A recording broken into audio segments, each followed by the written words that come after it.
بسم اللہ الرحمن الرحیم اعوذ باللہ من الشیطان الرجیم بسم اللہ الرحمن الرحیم۔ السلام علیکم۔ آج آپ کا میزبان ڈاکٹر کاشف بشیر تفہیم القرآن سیریز کی قسط نمبر 154 کے ساتھ آپ کے سامنے حاضر خدمت ہے، جس میں ہم انشاءاللہ سورہ التوبہ کی آیت نمبر 7 سے آغاز کریں گے، اس دعا کے ساتھ کہ اس دنیا سے ہمارے جتنے بزرگ، جتنے مسلمان بہن بھائی رخصت ہو گئے، اللہ تعالیٰ ان کے لیے آسانیاں پیدا فرمائے، ان کے تمام صغیرہ کبیرہ گناہ معاف فرمائے اور ان کے لیے جنت میں اعلیٰ درجے مقرر فرمائے۔ اسی دعا کے ساتھ آغاز کرتے ہیں۔ کیف یکون للمشرکین عہد عند اللہ وعند رسولہ الا الذین عاہدتم عند المسجد الحرام فما استقاموا لکم فاستقیموا لہم ان اللہ یحب المتقین۔ ترجمہ: ان مشرکین کے لیے اللہ اور اس کے رسول کے نزدیک کوئی عہد آخر کیسے ہو سکتا ہے بجز ان لوگوں کے جن سے تم نے مسجد حرام کے پاس معاہدہ کیا تھا، تو جب تک وہ تمہارے ساتھ سیدھے رہیں تم بھی ان کے ساتھ سیدھے رہو، کیونکہ اللہ متقیوں کو پسند کرتا ہے۔ اس کی تفسیر میں آتا ہے بنی کنانہ اور بنی خدا اور بنی زمرہ کے متعلق یہ آیت نازل ہوئی۔ کیف وَإِن يَظْهَرُوا عَلَيْكُمْ لَا يَرْقُبُوا فِيكُمْ إِلًّا وَلَا ذِمَّةً يَرْضُونَكُمْ بِأَفْوَاهِهِمْ وَتَأْبَى قُلُوبُهُمْ وَأَكْثَرُهُمْ فَاسِقُونَ۔ مگر ان کے سوا دوسرے مشرکین کے ساتھ کوئی عہد کیسے ہو سکتا ہے، جبکہ ان کا حال یہ ہے کہ تم پر قابو پا جائے تو نہ تمہارے معاملے میں کسی قرابت کا لحاظ کرے نہ کسی معاہدے کی ذمہ داری کا۔ وہ اپنی زبانوں سے تم کو راضی کرنے کی کوشش کرتے ہیں مگر دل ان کے انکار کرتے ہیں اور ان میں سے اکثر فاسق ہیں۔ دل ان کے انکار کرتے ہیں، تفسیر میں ہے یعنی بظاہر تو وہ صلح کی شرطیں طے کرتے ہیں مگر دل میں بدعہدی کا ارادہ ہوتا ہے، اور اس کا ثبوت تجربے سے اس طرح ملتا ہے کہ جب کبھی انہوں نے معاہدہ کیا توڑنے ہی کے لیے کیا۔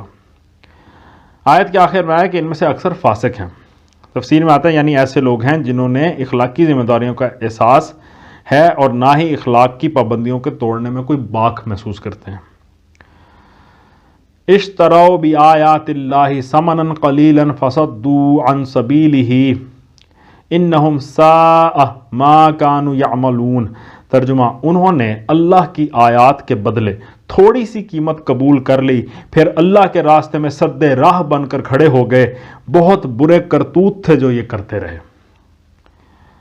تھوڑی سی قیمت قبول کر لی، اللہ کی آیات کے بدلے میں تھوڑی سی قیمت قبول کر لی۔ تفسیر میں آتا ہے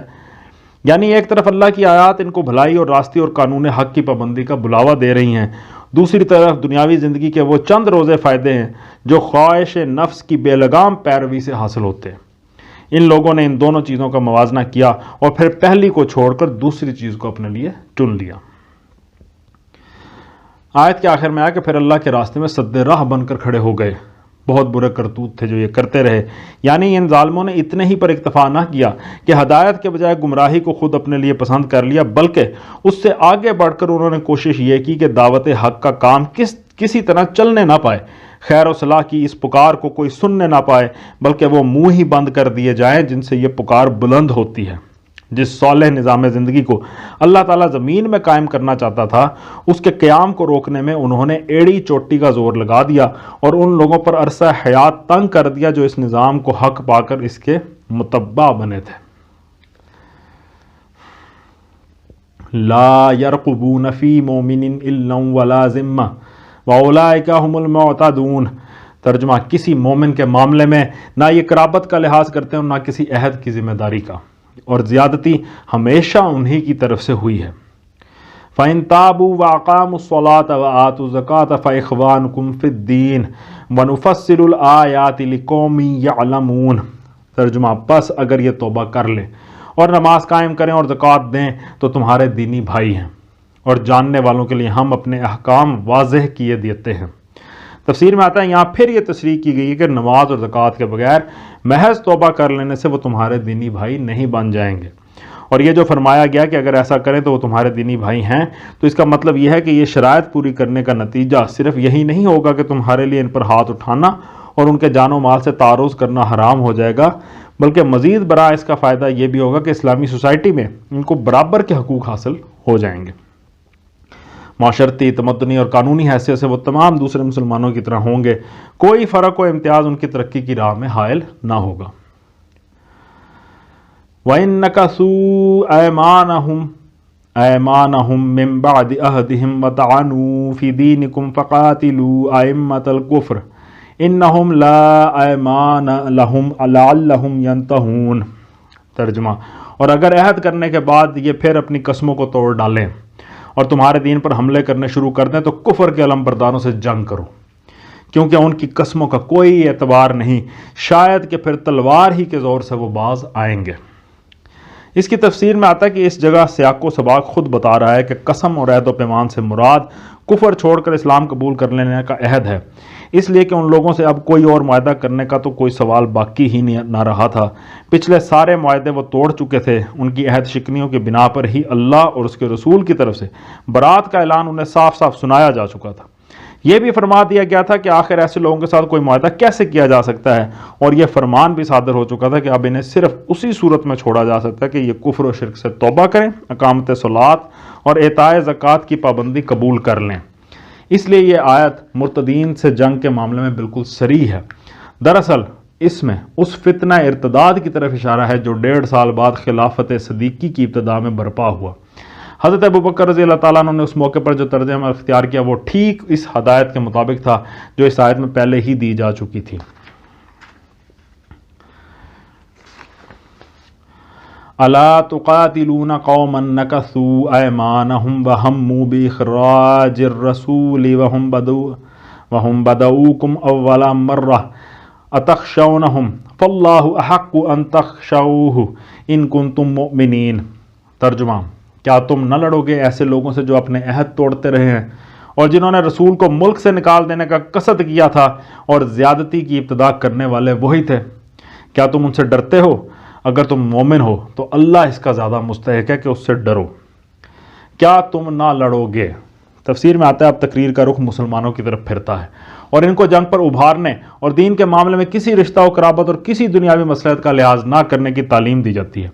اس حصہ تقریر کی پوری روح کو سمجھنے کے لیے پھر ایک مرتبہ اس صورتحال کو سامنے رکھ لینا چاہیے جو اس وقت درپیش تھی۔ اس میں شک نہیں کہ اسلام اب ملک کے ایک بڑے حصے پر چھا گیا تھا اور عرب میں کوئی ایسی بڑی طاقت نہ رہی تھی جو اس کو دعوت مبارزت دے سکتی ہو۔ لیکن پھر بھی جو فیصلہ کن قدم اور انتہائی انقلابی قدم اس موقع پر اٹھایا جا رہا تھا اس کے اندر بہت سے خطرناک پہلو ظاہر بین نگاہوں کو نظر آ رہے تھے۔ اولاً تمام مشرک قبائل کو بیک وقت معاہدات کی منسوخی کا چیلنج دے دینا، پھر مشرکین کے حج کی بندش، کعبے کی تولیت میں تغیر اور رسوم جاہلیت کا کلی انسداد یہ معنی رکھتا تھا کہ ایک مرتبہ سارے ملک میں آگ سی لگ جائے گی اور مشرکین و منافقین اپنا آخری قطرہ خون تک اپنے مفادات اور تعصبات کی حفاظت کے لیے بہا دینے پر آمادہ ہو جائیں گے۔ ثانیاً حج کو صرف اہل توحید کے لیے مخصوص کر دینے اور مشرکین پر کعبے کا راستہ بند کر دینے کے معنی یہ تھی کہ ملک کی آبادی کا ایک معتدر حصہ جو ابھی مشرک تھا کعبہ کی طرف اس کی نقل و حرکت سے باز رکھا جائے، جو صرف مذہبی حیثیت ہی سے نہیں بلکہ معاشی حیثیت سے بھی عرب میں غیر معمولی حیثیت رکھتی تھی، اور جس پر اس زمانے میں عرب کی معاشی زندگی کا بہت بڑا انحصار تھا۔ ثالثاً جو لوگ صلح حدیبیہ اور فتح مکہ کے بعد ایمان لائے تھے ان کے لیے یہ معاملہ بڑی کڑی آزمائش کا تھا، کیونکہ ان کے بہت سے بھائی بند، عزیز و اقارب ابھی تک مشرک تھے اور ان میں ایسے لوگ بھی تھے جن کے مفاد قدیم نظام جاہلی کے مناسب سے وابستہ تھے۔ اب جو بظاہر تمام مشرکین عرب کا تہس نہس کر ڈالنے کی تیاری کی جا رہی تھی تو اس کے معنی یہ تھی کہ یہ نئے مسلمان خود اپنے ہاتھوں، اپنے خاندانوں اور اپنے جگر گوشوں کو پیوند خاک کریں گے اور ان کے جاہ و منصب اور صدیوں کے قائم شدہ امتیازات کا خاتمہ کر دیں گے۔ اگرچہ فی الواقع ان میں سے کوئی خطرہ بھی عملاً بروئے کار نہ آیا، اعلان برات سے ملک میں حرب کلی کی آگ بھڑکنے کے بجائے یہ نتیجہ برآمد ہوا کہ تمام اطراف و اکناف عرب سے بچے کچے مشرک قبائل اور امراء و ملوک کے وفد آنے شروع ہو گئے، جنہوں نے نبی صلی اللہ علیہ وآلہ وسلم کے سامنے اسلام و اطاعت کا عہد کیا، اور ان کے اسلام قبول کر لینے پر نبی صلی اللہ علیہ وآلہ وسلم نے ہر ایک کو اس کی پوزیشن پر بحال رکھا۔ لیکن جس وقت اس نئی پالیسی کا اعلان کیا جا رہا تھا اس وقت تو بہرحال کوئی بھی اس نتیجے کو پیشگی نہیں دیکھ سکتا تھا، نیز یہ کہ اس اعلان کے ساتھ ہی اگر مسلمان اس بزور اسے بزور نافذ کرنے کے لیے پوری طرح تیار نہ ہو جاتے تو شاید یہ نتیجہ برآمد بھی نہ ہوتا۔ اس لیے ضروری تھا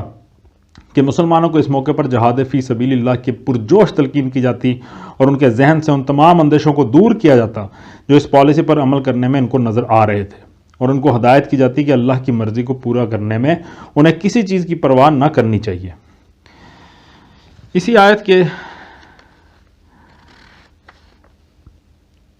یہی جو مضمون ہے اس تقریر کا موضوع ہے، قاتلوہم یعذبہم اللہ بایدیکم ویخزہم وینصرکم علیہم ویشفی صدور قوم مؤمنین۔ ترجمہ، ان سے لڑو، اللہ تمہارے ہاتھوں سے ان کو سزا دلوائے گا اور انہیں ذلیل و خوار کرے گا اور ان کے مقابلے میں تمہاری مدد کرے گا اور بہت سے مومنوں کے دل ٹھنڈے کرے گا۔ وَيُذْهِبْ غَيْظَ قُلُوبِهِمْ وَيَتُوبُ اللَّهُ عَلَىٰ مَن يَشَاءُ وَاللَّهُ عَلِيمٌ حَكِيمٌ۔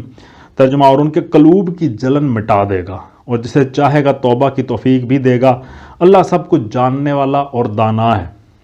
توبہ کی توفیق بھی دے گا۔ تفسیر میں آئی یہ ایک ہلکا سا اشارہ ہے اس امکان کی طرف جو آگے چل کر واقعہ کی صورت میں نمودار ہوا۔ مسلمان جو یہ سمجھ رہے تھے کہ بس اس اعلان کے ساتھ ہی ملک میں خون کی ندیاں بہہ جائیں گی، ان کی اس غلط فہمی کو دور کرنے کے لیے اشارتاً انہیں بتایا گیا کہ یہ پالیسی اختیار کرنے میں جہاں اس کا امکان ہے کہ ہنگامہ جنگ برپا ہوگا، وہاں اس کا بھی امکان ہے کہ لوگوں کو توبہ کی توفیق نصیب ہو جائے۔ لیکن اس اشارے کو زیادہ نمایاں اس لیے نہیں کیا گیا کہ ایسا کرنے سے ایک طرف تو مسلمانوں کی تیاری جنگ ہلکی پڑ جاتی اور دوسری طرف مشرکین کے لیے اس دھمکی کا پہلو بھی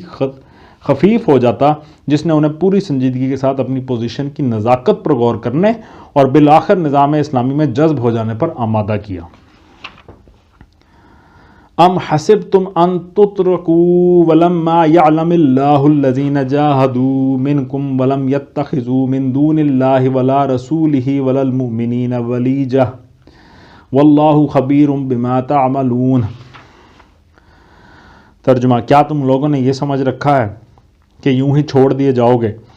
حالانکہ ابھی اللہ نے یہ تو دیکھا ہی نہیں کہ تم میں سے کون وہ لوگ ہیں جنہوں نے اس کی راہ میں جاں فشانی کی اور اللہ اور رسول اور مومنین کے سوا کسی کو جگری دوست نہ بنایا۔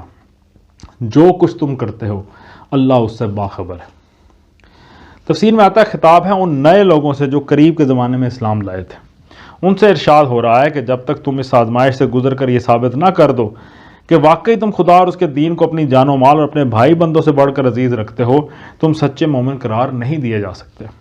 اب تک تو ظاہر کے لحاظ سے تمہاری پوزیشن یہ ہے کہ اسلام چونکہ مومنین صادقین اور سابقین اولین کی جاں فشانیوں سے غالب آ گیا اور ملک پر چھا گیا، اس لیے تم مسلمان ہو گئے۔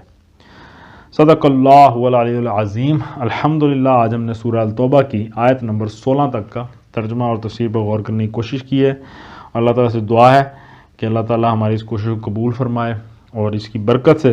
ہماری زندگیوں میں مثبت تبدیلیاں رونما ہوں اور ہم نیک اور سیدھے رستے پر، اس رستے پر جس پر اللہ تعالیٰ نے انعام فرمایا، اس پر چلنے کے قابل ہو سکے۔ اسی دعا کے ساتھ آپ سے اجازت چاہیں گے۔ اپنا بہت خیال رکھیں۔ آپ لوگوں کا بہت بہت شکریہ۔ اللہ حافظ۔